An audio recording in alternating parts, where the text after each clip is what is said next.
Welcome to lesson 7.01, day number 2. Today we will be talking about hydrocarbons and other organic chemicals. Our essential question for today is, how do functional groups affect organic molecules, and how is petroleum obtained and used? In our goals, we want to be able to identify the functional groups of organic compounds and describe hydrocarbon harvesting from crude oil. So yesterday we just talked about hydrocarbons. Those were compounds that were composed only of hydrogen and carbon. Today we're going to talk about different functional groups other than the ones we talked about yesterday. And these functional groups typically contain oxygen and nitrogen, and other atoms as well, but we're going to focus on the ones with oxygen and nitrogen. So yesterday you saw these three right here. So alkanes, we learned were only composed of single bonds. Alkenes had at least one double bond, and alkynes had a triple bond, at least one triple bond. Today we'll talk about several of the other types. I have them all listed here. We're not going to talk about all of them. And really all you need to know them for this class, you just kind of need to be able to recognize them. So ethers, you have an oxygen singly bonded to a carbon on each side of it. Where can you see ethers used in your daily life? If you ever have like aerosol spray, maybe like hairspray or like cooking spray, there are ethers present in that. It was used as an early anesthetic, and it's also used as a starting fuel for diesel engines. Esters, there you have a carbon with a double bonded to an oxygen, and then another oxygen here, and another carbon on the other side. So this would be considered to be an ester. Typically esters have distinct smells to them. So like fruit, pine, nail polish remover are some examples. Amines, these are used in dyes, drugs, and amino acids. It's a carbon bonded to a nitrogen with two hydrogens. That nitrogen could also be bonded to other carbons as well. Alcohol, that's an OH group. You can find alcohols such as drinking alcohol, like wine and beer, antifreeze, antiseptics, and fuel. These are all compounds that contain alcohols. Like I said, many amino acid side chains have functional groups in them, and they all actually have an amino group. That's where the amino comes from in their names. You can see it right here, the nitrogen attached to 3 hydrogens. Here's another. So every single amino acid will have an amine group in it. And here are some of the functional groups. This one's just a hydrogen. This would be a methane, methyl group they call it. So these are all pretty much alkanes. And then you can see some of those cyclic structures that we talked about yesterday. Here's an alcohol right here, an OH group. There's one right here. We didn't talk about this. This is called a sulfahydryl group, a sulfur and a hydrogen. Here's an alcohol.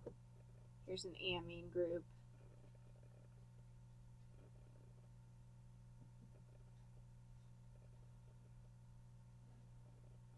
So again, just know these based on their site. We want to take a closer look at the formation of crude oil. So let me pull up that video. Oh, look, it's a video within a video. How cool. Millions of years ago, from the remains of prehistoric creatures, no, not dinosaurs, microscopic plants and the tiny animals that fed on them. Just as they do today, the plants harvested energy from sunlight and used it to combine carbon, hydrogen, and oxygen into high-energy compounds like sugars. This process is called photosynthesis, which means building with light. As a result of photosynthesis, the energy from the sunlight was actually stored in the chemical bonds of these organic compounds. These tiny prehistoric plants and animals were constantly dying and sinking to the sea or lake bottom. If they settled where there were few bacteria to break them down and very little oxygen to react with them, the organic compounds would collect and become buried by sediment before they could decay.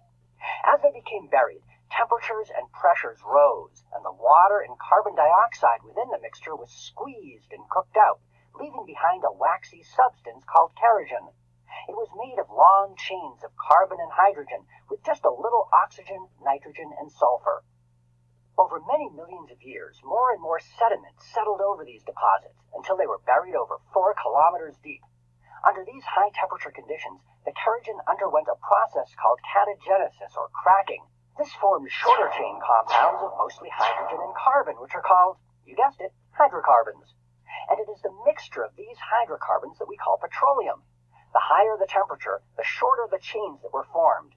At really high temperatures, the result was methane, or natural gas, with just a single carbon atom and 4 hydrogen atoms. Petroleum is lighter than the water that filled gaps in the deep rocks, so it squeezed and bubbled its way upward towards the surface of the Earth. Some of the petroleum made its way all the way to the surface, where much of it was broken down by bacteria or evaporated away. But some of it got trapped under non-porous rock and formed underground deposits. Geologists look for the sorts of rock that tend to form these deposits so that oil companies can drill there and pump out the petroleum. The thing that makes these hydrocarbons useful is that when they combine with oxygen, they release the original energy that the tiny plants stored in their chemical bonds. The technical terms for this reaction are oxidation or combustion, but most people call it burning. The energy that's released can heat a house, run a car, or power a jet plane.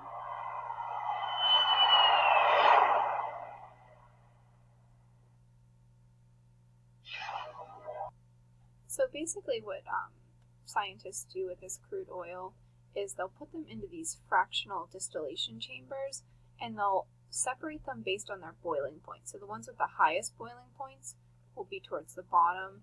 The ones with the lowest boiling points will be on the top.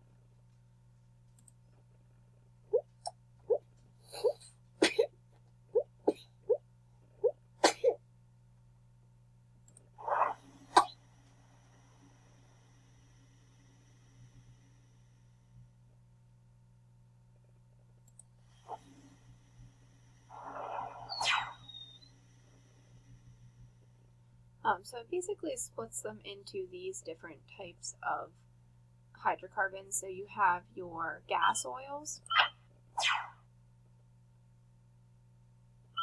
These are typically 20 to 70 carbons long. They give you some examples of specific names, but I don't think you guys need to know that. But these are typically used for fuel in ships, factories, and power generating plants.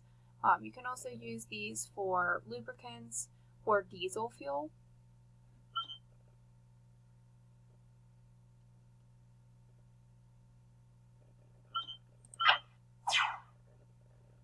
This is a different type of diesel fuel right here. You have your kerosenes.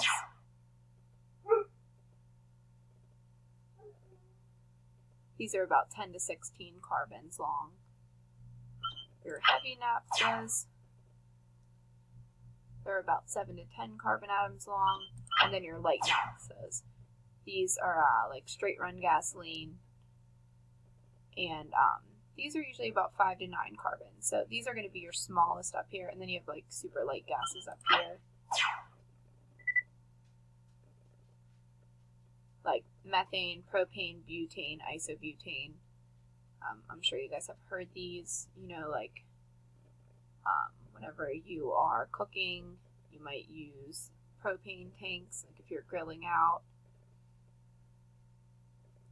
And I mean, this goes into a lot more detail than we ever need to get into. But what you guys need to know here is that crude oil, or also known as petroleum, gets separated in a fractional distillation column by boiling point. The higher boiling point, or larger molecules, will be towards the bottom. The ones with the smaller number of carbons will be towards the top, and they'll have the lowest boiling points. The main reason for this is due to those London dispersion forces that we talked about. If you'll remember, we said that larger molecules have more London dispersion forces and a higher boiling point. And that just has to do with having more electrons.